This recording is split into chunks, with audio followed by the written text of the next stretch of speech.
عليه وعلى آله وصحبه ومن تبعهم بإحسان إلى يوم الدين وسلم تسليما كثيرا وبعد. تفضل يا أخي.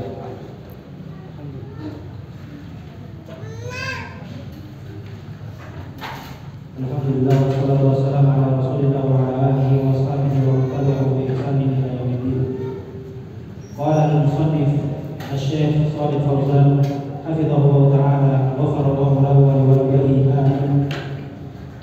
Qala al-mu'allif rahimahullah ta'ala wa'lam rahimakallah annahu la yatimmu islamu 'abdin hatta yakuna muttabi'an musaddiqan musalliman.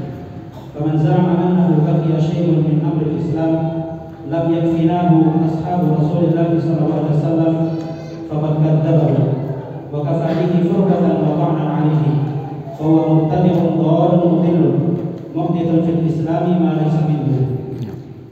ثم قال الشارح هذا تتمة للكلام السابق فقوله لا يتم إسلام عبد حتى يكون متبعا مصدقا مسلما أي متبعا لا مبتدعا مصدقا لا شكا أو مترددا مسلما يعني مسلما بالكتاب والسنة لأن هذه الأمور محل تسليم وليست محل جدال نسلم لله ولرسوله صلى الله عليه وسلم ولا نجادل في هذا الأمر أو ندري برأينا كما يقولون مع كلام الله وكلام رسوله. Baik, kata penulis rahimahullah, ketahuilah semoga Allah merahmatimu, tidak sempurna keislaman seseorang hamba sehingga dia harus menjadi orang yang ittiba, mengikuti, bukan mubtadi', bukan dia mengarang-arang bid'ah, tapi hendaklah dia mengikuti Rasulullah sallallahu alaihi wasallam. Dan hendaklah dia musaddiqah, yaitu membenarkan dan meyakini, tidak boleh dia ragu. Musalliman, dia harus menerima, yakni menerima Al-Quran dan Sunnah.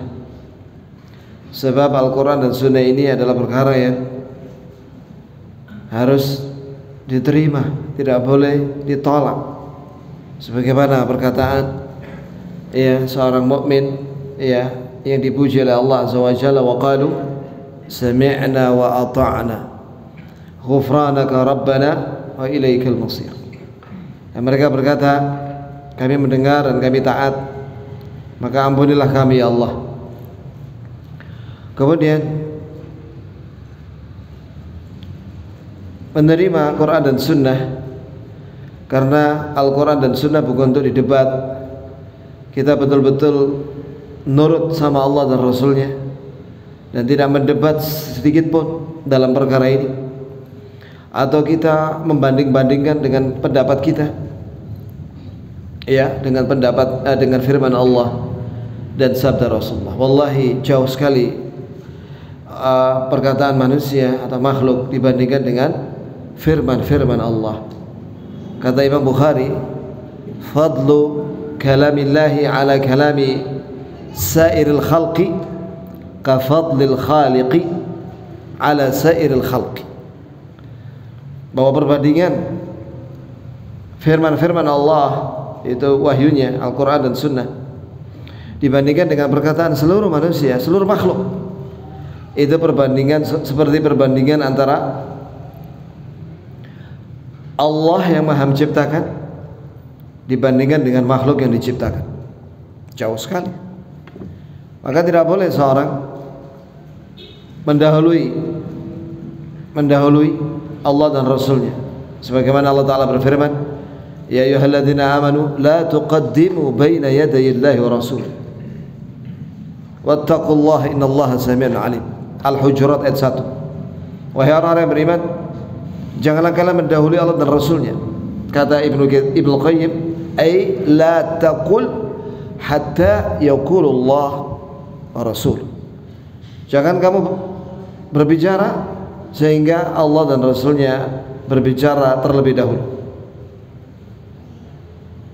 Begitu ya ikhwan. Apalagi sampai menentang, mendahului saja nggak boleh, apalagi menentang.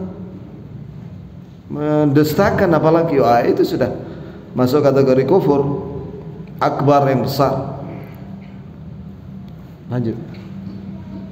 ثم قال الشيخ رحمه الله تعالى قوله فمن زعم انه قد بقي شيء من امر الاسلام لم يكفناه اصحاب رسول الله صلى الله عليه وسلم فقد كذبه، اي من زعم ان الصحابه قصروا في بيان الحق وتوضيحه وحمله للناس عن الرسول صلى الله عليه وسلم ويزعم ان له مجالا ان يتكلم او يضيف شيئا فهذا يريد الشر بالناس، لأن الصحابة رضي الله عنهم ما تركوا مما سمعوا من الرسول صلى الله عليه وسلم أو رأوه شيئا إلا بلغوه للأمة بأمانة وبينوه للأمة، ولذلك يقدم تفسير الصحابة على تفسير غيرهم لأنهم تلاميذ الرسول صلى الله عليه وسلم وسمعوا منه صلى الله عليه وسلم القرآن وسمعوا منه الأحاديث وسمعوا منه بيان القرآن ورأوه عمله صلى الله عليه وسلم فنقلوا ذلك بأمانة فهم لم يتركوا شيئا. Sahih. Bahwasanya barang siapa yang menyangka atau berkata masih ada perkara dalam Islam yang belum dijelaskan oleh Nabi maupun sahabat, atau dia merasa bahwa tidak cukup dengan apa yang ada pada sahabat, ya, Rasulullah SAW, berarti dia telah mendustakan para sahabat. Seolah-olah para sahabat itu tidak amanah misalnya, atau seolah-olah bahwa para sahabat itu menyembunyikan ilmu, atau menuduh bahwa para sahabat mengkhianati risalah. Padahal semua para sahabat itu orang-orang yang amanah, orang-orang yang udul, orang-orang yang adil, ya, terpercaya. Tidak ada seorang pun di antara mereka yang berbohong di dalam menyampaikan wahyu dari yang disampaikan oleh Rasulullah SAW. Tidak pernah, tidak ada. Ini generasi yang spesial, generasi yang adil, terpercaya, beda dengan setelahnya. Jadi semua para sahabat itu ketika menyampaikan Al-Quran maupun hadis, tidak ada yang mereka bikin-bikin, tidak ada. Semuanya terpercaya. Sampai-sampai para ulama ahli hadis mengatakan, apabila ada seorang rawi hadis tidak menyebut nama sahabat, mubham, ini tidak disebut namanya sahabat itu, maka apabila itu sanadnya sahih sampai sahabat, walaupun nama sahabat tidak disebut, maka itu hadisnya sahih, walaupun tidak disebutkan namanya. Beda dengan generasi setelahnya, tabi'in dan seterusnya. Apabila tidak disebutkan namanya, itu berarti apa? Dhaif. Ya, bahkan kalau misalnya nama aslinya nggak disebut, kenapa? Karena dia seorang yang menipu, maka dia menggunakan nama samaran. Nah, itu mudallis, menipu, maka hadisnya lemah. Nah, inilah jadi keistimewaan para sahabat itu, bahwa mereka itu orang-orang diridhai oleh Allah. Khususnya dalam hal penyampaian ini, penyampaian ilmu agama, itu betul-betul mereka amanah, betul-betul melaksanakan sabda Rasulullah, ballighu anni walau ayah, sampaikan dariku walaupun satu ayat. Sebagaimana Rasulullah juga diperintah oleh Allah untuk menyampaikan semuanya. Semua yang baik telah disampaikan, semua yang baik yang mendekatkan ke syurga sudah disampaikan oleh Rasulullah sallallahu alaihi wasallam, yang ma'ruf. Begitu pula yang mungkar, yang kalau seorang mengerjakan yang mungkar itu akan mendekatkan neraka, itu sudah dijelaskan oleh Rasulullah sallallahu alaihi wasallam kepada para sahabatnya. Jadi tidak ada ditutup-tutupi. Artinya apa? Ya, kita tidak boleh mengada-ngada, karena sahabat sudah mencukupi kita. Apa yang mereka sampaikan cukup. Bahkan masih banyak ilmu yang disampaikan oleh para sahabat, baik dalam Al-Quran, dalil Al-Quran maupun sunnah yang sahihah atau hasanah, yang belum kita baca, apalagi kita pelajari, belum. Maka kita jangan mengada-ngada dengan hadis yang dhaif, apalagi yang palsu, atau mencampur aduk antara yang hak dan yang batil. Wala talbisul haqqa bil batil. Janganlah kalian mencampur aduk antara yang hak dan yang batil. Maksudnya apa? Hendaklah kalian hanya mengajak manusia kepada yang hak saja dan larang manusia dari yang batil. Suruh manusia kepada tauhid, larang manusia dari syirik. Suruh manusia kepada sunnah, larang mereka dari bid'ah. Jangan dicampur antara sunnah dengan bid'ah, tidak bisa. Mau mencampurkan sunnah dengan bid'ah, tidak bisa. Ya. Makanya ada satu kaidah, al-wasail tulhaqu bil ghayat. Sarana itu hukumnya sama dengan tujuan. Ya, ini kalau tujuannya adalah mengada-ngada, ini bid'ah, maka sarananya juga bid'ah. Karena ada orang, oh ini kan cuma sarana. Ya, lihat dulu tujuannya apa itu. Kalau tujuannya itu mengada-ngada bid'ah, berarti sarana itu juga bid'ah. Jelas ya, Pak? Baik. Kemudian di sini diterangkan bahwa maka kita berdasarkan keterangan ini, maka kita mendahulukan tafsirnya para sahabat daripada tafsirnya setelah mereka, itu tabi'in. Artinya apabila ada tafsir sahabat itu cukup. Iya, karena mereka a'lamu, lebih alim daripada tabi'in. Begitulah. Karena mereka adalah murid Rasulullah sallallahu alaihi wasallam. Mereka mendengar dari Nabi Al-Quran dibacakan dan tafsirnya, dan mendengar hadis dari Nabi, dan mereka melihat amalan Nabi sallallahu alaihi wasallam, dan mereka menukil semua dari Nabi, baik berupa berita atau perintah atau larangan, semua sudah disampaikan oleh para sahabat. Dari mana kita tahu? Itu Quran itu dan hadis. Quran mutawatir sanadnya disebutkan di awal. Kalau hadis antum cek itu Sahih Bukhari, Muslim, Abu Dawud, Tirmidzi dan Sahih Ibnu Majah, itu semua ada nama sahabat itu. Iya kan? Imam Bukhari dengan sanadnya sampai kepada Abu Hurairah. Abu Hurairah berkata radhiyallahu anhu bahwa Rasulullah sallallahu alaihi wasallam bersabda begini begitu. Sebutkan nama sahabat di situ. Karena memang sahabat yang menyampaikan kepada tabi'in. Kemudian tabi'in menyampaikan kepada atba'ut tabi'in. Dan seterusnya.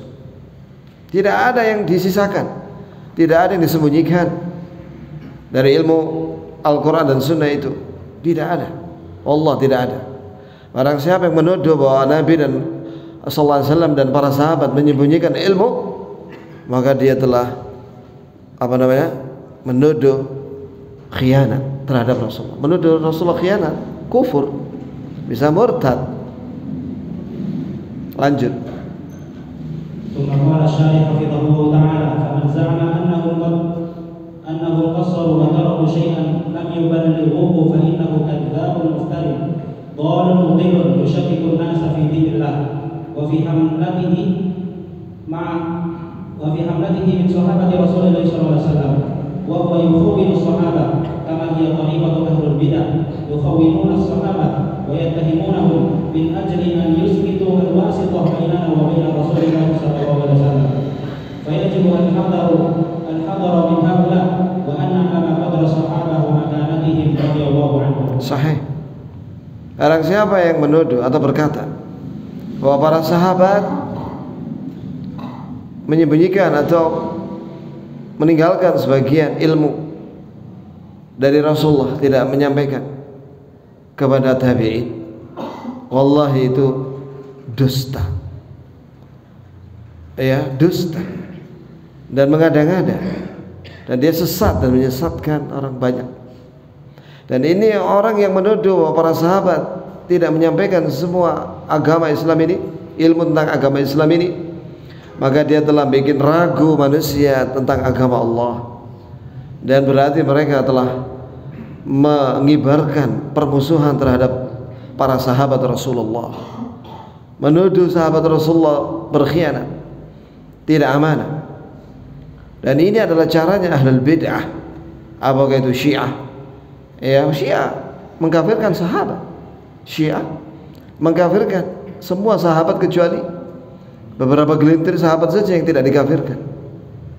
Ya, begitu pula Khawarij. Khawarij yang pertama itu mengkafirkan Ali dan sahabat-sahabat Ali bin Abi Thalib radhiyallahu anhu. Kemudian mengkafirkan Muawiyah dan sahabat-sahabatnya Muawiyah radhiyallahu anhu. Itu Khawarij. Iya. Begitu pula Mu'tazilah yang mereka terpengaruh dengan ilmu filsafat. Mereka itu seolah-olah para sahabat itu kalah dengan mereka. Maka mereka mengambil ilmu filsafat dari Yunani. Itu awalnya itu ya kawan, Mu'tazilah, Jahmiyah, Asy'ariyah, itu awalnya dari ilmu kalam, ilmu filsafat. Antum saya anjurkan untuk mendengarkan ceramah Ustadz Firanda, Dr. Firanda hafizahullah tentang Muqaddimah Aqidah Wasatiyah. Di dalam keterangan itu dengan detail, rinci, awal mula bedanya Mu'tazilah, Jahmiyah, Asy'ariyah, Maturidiyah, ya, yang mentakwil sifat-sifat Allah Azza wa Jalla, dan ada yang mentashbih, ada yang ta'til, menolak, ya, itu ternyata mereka ambil dari mana? Dari filsafat Yunani. Silakan itu, dengarkan itu dengan detail diterangkan. Maka mereka ingin menjatuhkan perantara antara kita dengan sahabat, kita dengan Rasulullah. Itu menjatuhkan keadilan sahabat. Maka hati-hati kita dengan mereka ini. Dan kita harus mengetahui bagaimana kedudukan para sahabat indallah, di sisi Allah, dan bagaimana peran mereka, perjuangan mereka terhadap tersebarnya Islam ini. Radhiyallahu anhum ajma'in. Lanjut. ثم قال الشارح حفظه تعالى: من أين جاءنا هذا القرآن وهذه الأحاديث وهذا الفقه إلا من حملهم وتحملهم عن الرسول صلى الله عليه وسلم، ثم الذين حملوه لنا ورووه لنا كاملا، كل على قدر ما وهبه الله، وكل على قدر طاقته، ما تركوا شيئا من دين الله إلا بلغوه كما تحملوه عن رسول الله صلى الله عليه وسلم، وهو موضع الثقة لأن الله اختارهم لصحبة نبيه والحمل عنه والرواية عنه، اختارهم الله لذلك، فيأتي من يتهمهم بالتقصير أو يتهمهم بالنقص، لا يقول هذا إلا ضال مضل يريد أن يقطع صلة الأمة بصحابة رسول الله صلى الله عليه وسلم، وبالتالي يقطع صلتهم برسول الله صلى الله عليه وسلم. نحن ما حضرنا مجالس الرسول صلى الله عليه وسلم ولا سمعناها، وبيننا وبينه قرون، فالصحابة المكرمون رضي الله عنهم هم الذين بلغونا عن الرسول صلى الله عليه وسلم، فمقام الصحابة في الدين مقام عظيم، ولا يتهمون أنهم أخفوا شيئا أو كتموا شيئا ولم يبينوه. Sekali lagi dijelaskan oleh Syekh Shalih Al-Fauzan hafizahullah. Dari mana kita mendapatkan Al-Quran? Dari mana hadis? Kita dapatkan hadis. Dari mana fikih? Pemahaman dari Quran dan Sunnah itu? Kecuali dari para sahabat. Para sahabat mendapatkan ilmu itu dari Rasulullah SAW. Mereka itulah yang menyampaikan ilmu itu kepada kita. Mereka lah yang meriwayatkan kepada kita ilmunya Rasulullah SAW seluruhnya. Setiap sahabat menyampaikan sesuai dengan apa yang Allah mudahkan dalam menghafal hadis Nabi SAW, sesuai dengan kemampuan masing-masing. Tidak ada sedikit pun yang ditinggalkan oleh para sahabat dalam agama ini, kecuali para sahabat sudah menyampaikannya sebagaimana mereka mempelajari itu wahyu itu dari Rasulullah SAW. Sungguh para sahabat itu orang-orang yang terpercaya, karena Allah telah memilih para sahabat untuk menjadi sahabatnya Nabi Muhammad dan menjadi muridnya Nabi Muhammad SAW. Dan mereka itulah orang-orang yang memikul ilmunya Rasulullah dan meriwayatkannya kepada generasi setelahnya. Allah pilih mereka itu. Jadi bukan sembarangan, mereka bukan manusia sembarangan. Mereka orang-orang yang istimewa, yang udul, yang terpercaya. Tidak ada satupun mereka yang berbohong ketika menyampaikan Islam. Kemudian tiba-tiba datang orang menuduh para sahabat kurang dalam menyampaikan atau menuduh macam-macam, ya, sehingga orang ini yang menuduh-nuduh ini sahabat, mereka ini orang sesat dan menyesatkan orang lain. Mereka ingin memutus hubungan antara umat, ya, Nabi Muhammad SAW dengan Rasulullah. Ya ikhwan, orang-orang ahlul bid'ah seperti Syiah misalnya, mereka itu sebenarnya ingin merusak Islam, Quran dan Sunnah. Namun mereka tidak berani langsung menghujat Quran Sunnah. Ya, tidak berani menghujat Rasulullah, tidak berani mereka. Tapi caranya bagaimana mereka? Caranya adalah dengan mencela syuhud, para saksi-saksi, yaitu para sahabat yang mendengar dari Rasulullah. Ya, ini adalah cara syaitan, cara orang-orang fasik, orang-orang kafir juga seperti itu. Dalam kehidupan sehari-hari, kalau misalnya di pengadilan, kalau misalnya ada saksi dipanggil sama hakim, tiba-tiba terdakwa mengatakan bahwa saksi ini pendusta, terus dia bikin alasan-alasan ini, terdakwa ini, saksi ini pendusta, maka hakim ragu dengan persaksian orang saksi, apalagi si terdakwa ini menyuap hakim atau menyuap para jaksa. Wah, ini bahaya sudah. Sehingga sepakat antara hakim dan jaksa untuk menolak persaksian saksi-saksi yang jujur. Akhirnya muncul saksi-saksi palsu. Nah ini ya. Jadi tujuan orang menghina sahabat, mencela sahabat, itu dalam rangka sebenarnya mereka ingin menghancurkan Islam. Wallahu mutimmu nurihi walau karihal kafirun. Dan Allah yang menyempurnakan agamanya, cahaya Islam ini, walaupun benci orang-orang kafir. Jadi mereka ingin memutus antara umat ini dengan Rasulullah SAW, dengan mencela murid-murid Rasulullah SAW. Mereka mengatakan antara kami dengan bahwa ketahuilah bahwa jarak antara kita dengan Rasulullah 14 abad. Jelas kita membutuhkan sanad. Ya, alhamdulillah sanad sudah tercatat di kitab-kitab hadis. Kalau Quran mutawatir sanadnya. Apakah ada sanadnya? Ada. Ya, dalam ilmu qiraat itu dijelaskan sanadnya. Bahkan mutawatir. Mutawatir itu dari sahabat banyak yang meriwayatkan, dari tabi'in juga banyak sekali, dari atba'ut tabi'in banyak sekali, terus setiap generasi itu banyak yang meriwayatkan. Jadi mutawatir. Kalau mutawatir sanadnya itu pasti sahih.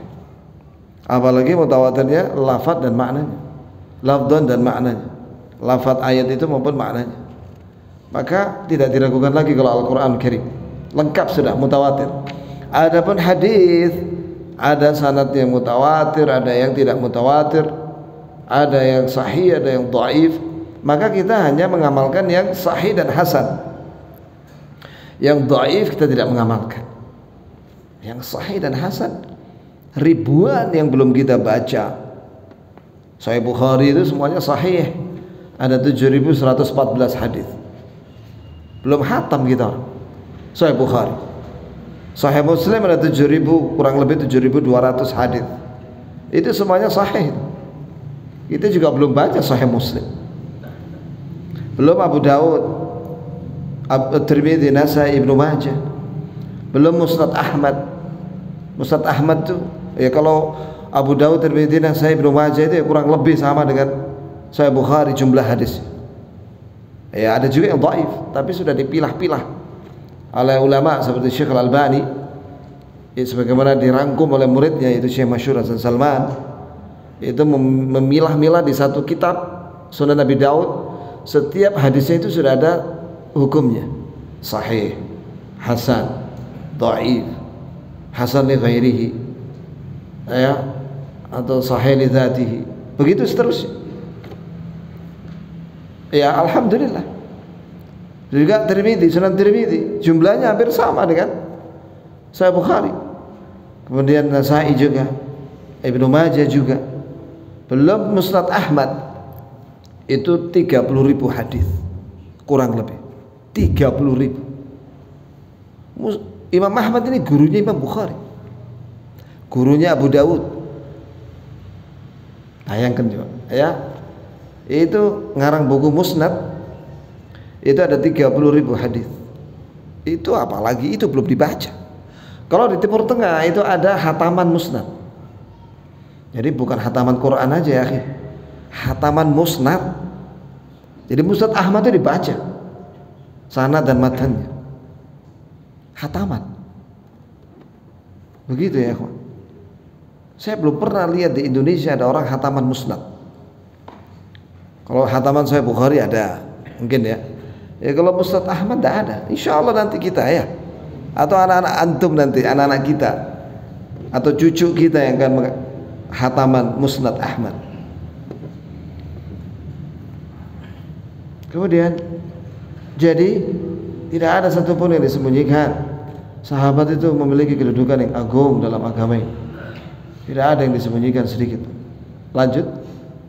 Qala syarih hafizahullah ta'ala qawluhu fa huwa mubtadi'un qala mubtilun muhdithun fil islam ma laysa minhu hadha huwa qasduhu an yuhditha fil islam ma laysa minhu wa la yatamakkanu min dhalika illa idza ta'ana fi sahabati wa khawwanahum wa kadzdzabahum hina idhin huwa yabtakiru min indihi asya' wa yaqulu hadha huwa ad-din alladhi yajibu an nasira 'alayhi hadha hadafuhum min takdhib as-sahabati wa takhwinihim wa tanaqqusihim an tasmaha lahum al-fursa liyad'u lin-nasi dinan min 'indi anfusihim wa bihasabi 'uqulihim wa ara'ihim wa an nakhudha 'an shuyukh ad-dhalal wa a'immat ad-dhalal alladhina badalu sunnata Rasul sallallahu alaihi wasallam bil kadhib wa zayyafu mashayikha wa asanida min 'indihim mukhalafati li masadir al-islam mukhalafatan وأسانيد من عندهم مخالفة لمصادر الإسلام وهذا شيء واضح موجود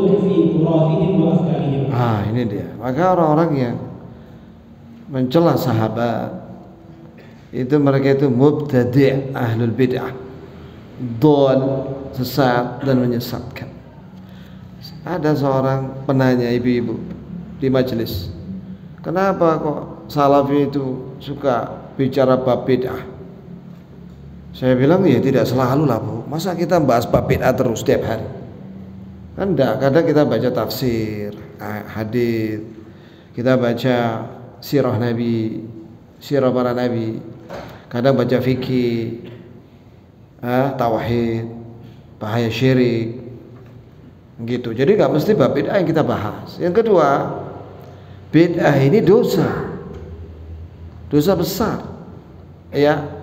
Sebagaimana dosa besar yang lainnya. Mana dalilnya bahwa bid'ah itu dosa besar?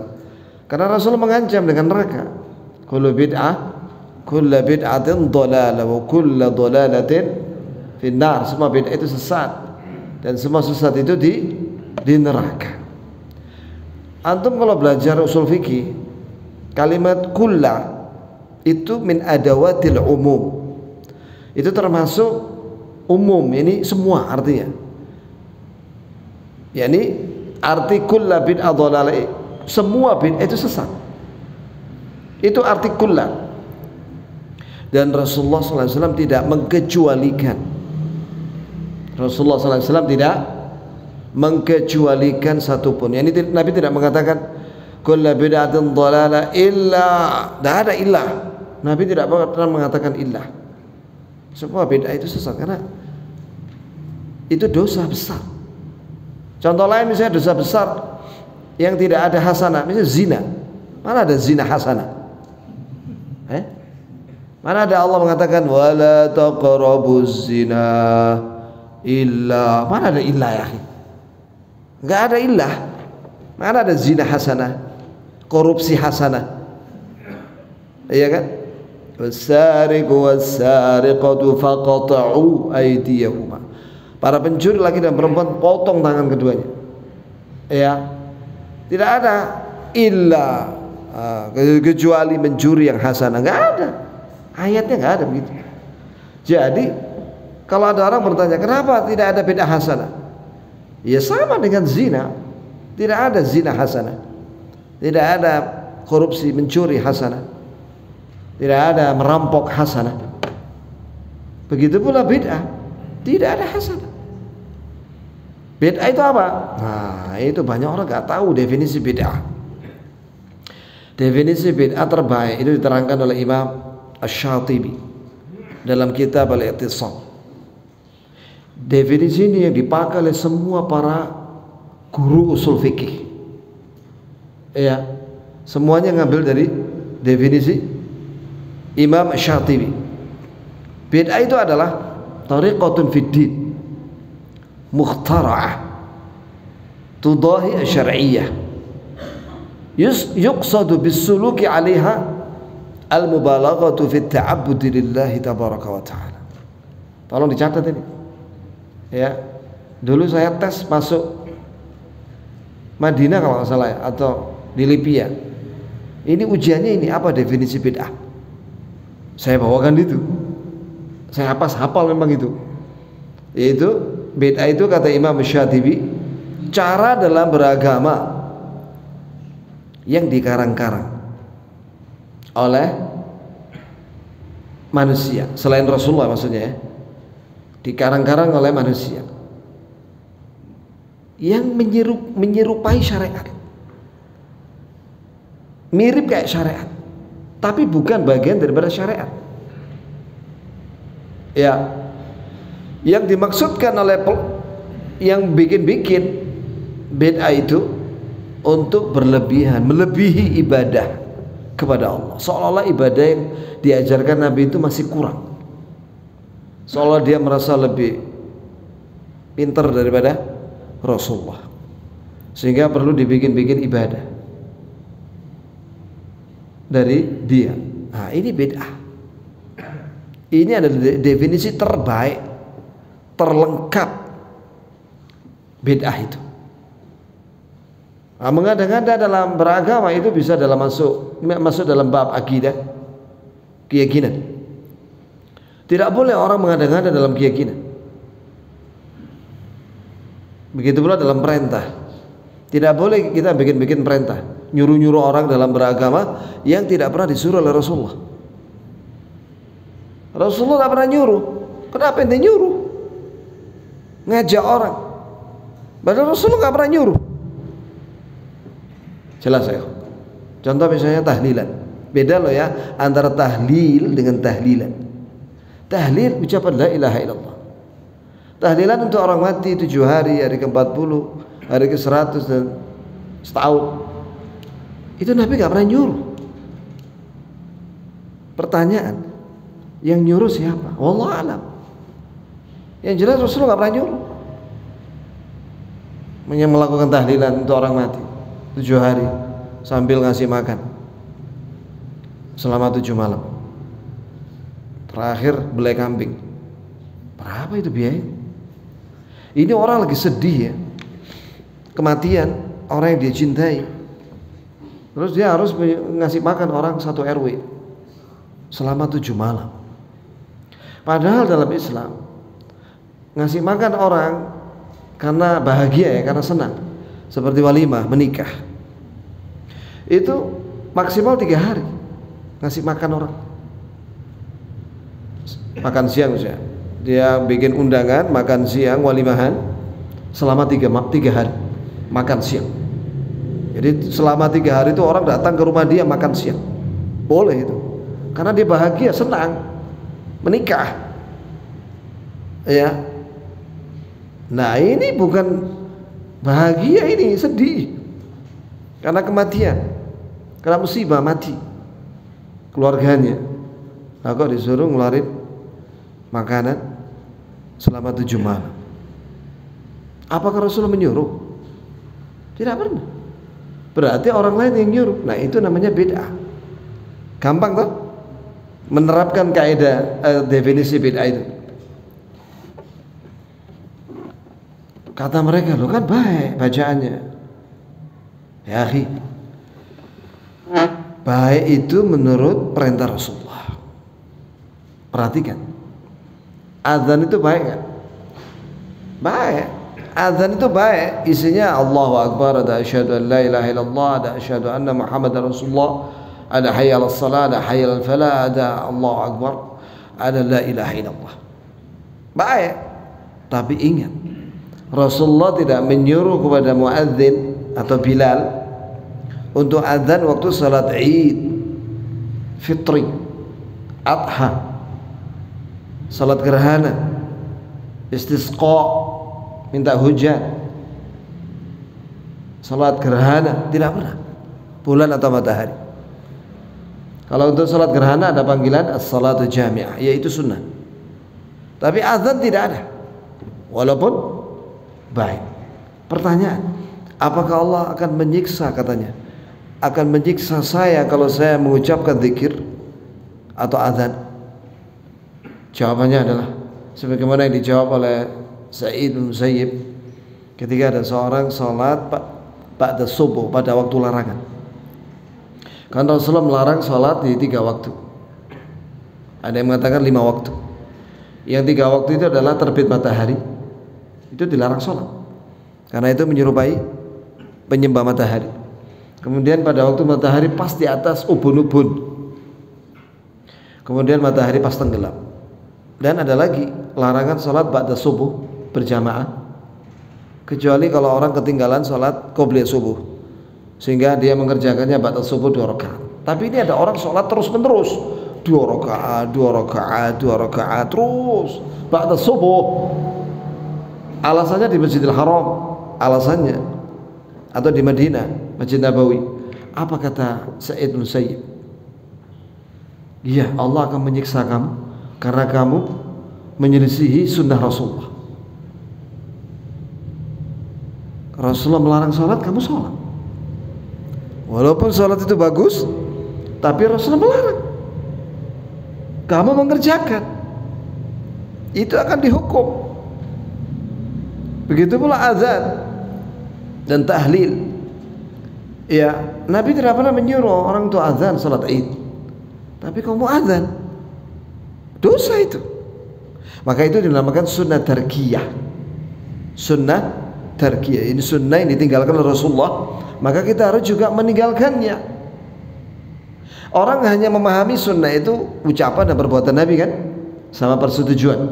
Padahal ada lagi yang keempat, yaitu sunnah tarkiyah. Sunnah tarkiyah ini harus ditinggalkan sebagaimana Rasulullah meninggalkannya. Contoh, Nabi tidak pernah menyuruh azan ketika mengubur mayat di liang lahat. Antum pernah nggak lihat pemandangan ada orang azan di liang kubur? Nah, Nabi padahal tidak menyuruh. Lalu kenapa ente kau azan? Apa alasan? Baik itu kalimat, walaupun baik, tapi Nabi gak nyuruh. Kam min muridin lil khair lam yusibah, kata Ibnu Mas'ud. Berapa banyak orang yang menginginkan kebaikan, tapi dia tidak benar caranya. Sakarepe dhewe. Karena tidak mencontoh siapa? Nabi. Kan sholawat ini. Loh, Nabi mengajarkan sholawat bagaimana? Jangan ngarang-ngarang sendiri ente. Ya, yang Nabi tidak pernah suruh, tidak pernah ajarkan. Lanjut ya akhi. Tsumma qala syarih hafidhahu ta'ala, lakin bihamdillahi annahu baqiya ma bi aydihim min ad-dhalali muhasiran takshifuhu adwa'ul haq wa anwarul wahyi. Muhasara takshifuhu adwa'ul haq wa anwarul wahyi. takshifuhu ma indahum min hadzal kalim al-katsir al-mudawwan fi kutubihim. Alhamdulillah, dengan pertolongan dari Allah Azza wa Jalla, semua yang sesat itu terkepung. Kenapa? Karena ulama membongkar kesesatan mereka. Walhamdulillah, tidak ada satupun kesesatan di dunia ini pasti dibantah oleh ulama. Alimahu man alimah, jahilahu man jahilah. Yang tahu ya tahu, yang nggak tahu nggak tahu. Isya. Wadallah ya akhi.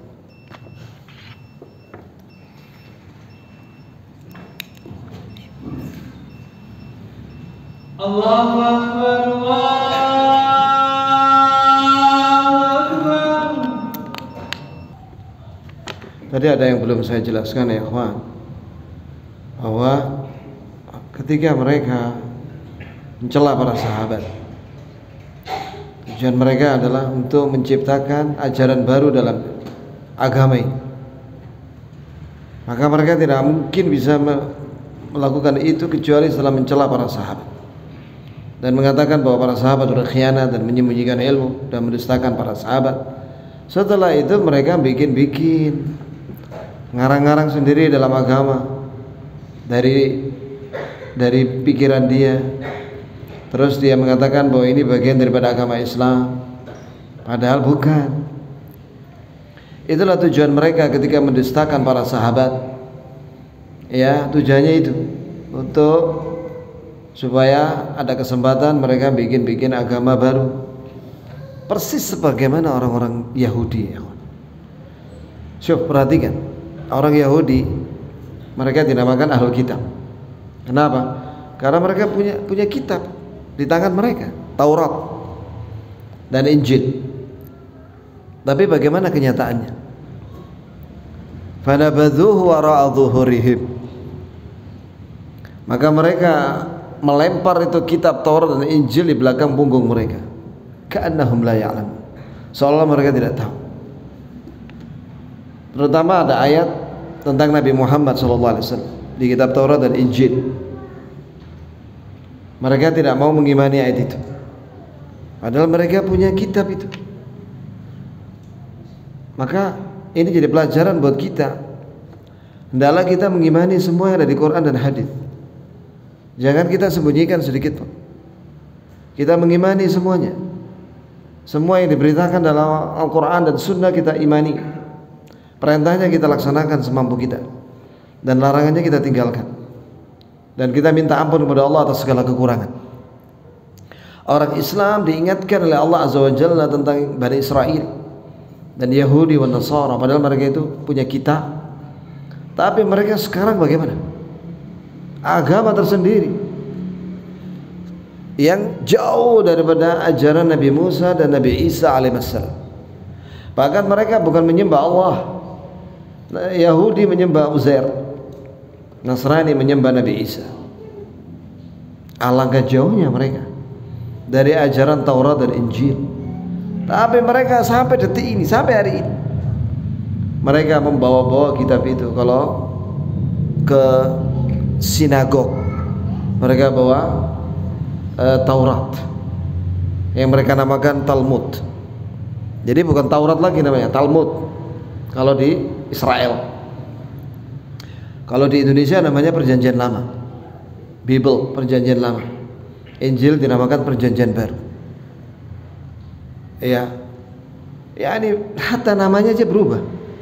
Kalau kita umat Islam, wahyu, Quran, hadis. Dari mulai zaman Nabi, Quran, hadis sampai hari ini. Tidak ada kita merubah namanya. Tidak ada perubahan namanya. Begitu pula isinya. Maka kita umat Islam jangan mengikuti cara-cara mereka, ahlul kitab, yang mereka merubah ajaran Nabi mereka. Tidak boleh, kita tidak boleh merubah ajaran Rasulullah Muhammad Sallallahu Alaihi Wasallam sedikit pun. Kita harus ittiba', mengikuti Quran dan Sunnah. Itulah peninggalan Rasulullah. Peninggalan Rasulullah yang otentik itu Quran Sunnah, bukan rambutnya. Nggak ada sudah. Rambutnya Rasulullah sudah nggak ada. Nggak ada.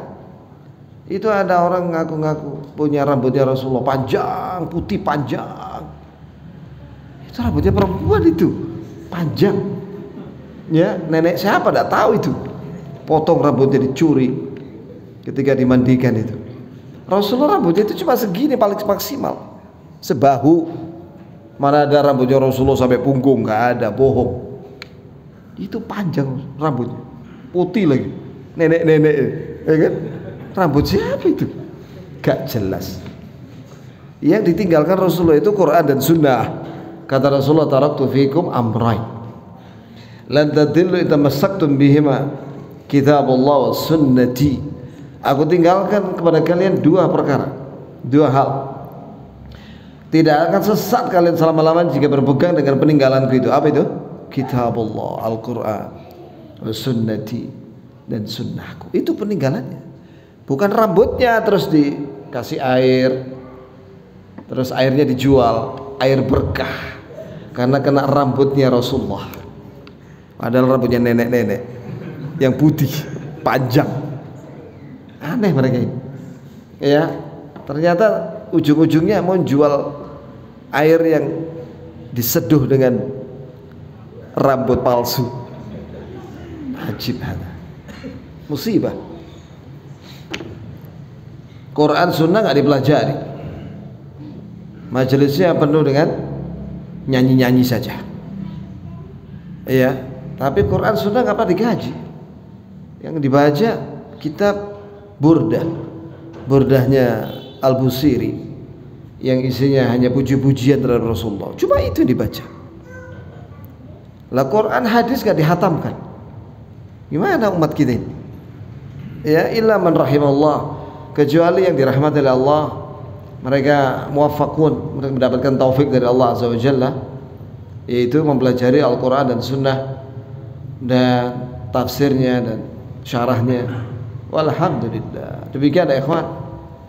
Insyaallah di pertemuan berikutnya perkataan Imam Al-Barbahari yang ke-9 insyaallah taala. Sampai di sini kita akhiri dengan kafaratul majlis. Subhanakallahumma bihamdik asyhadu an la ilaha illa anta astaghfiruka wa atubu ilaik.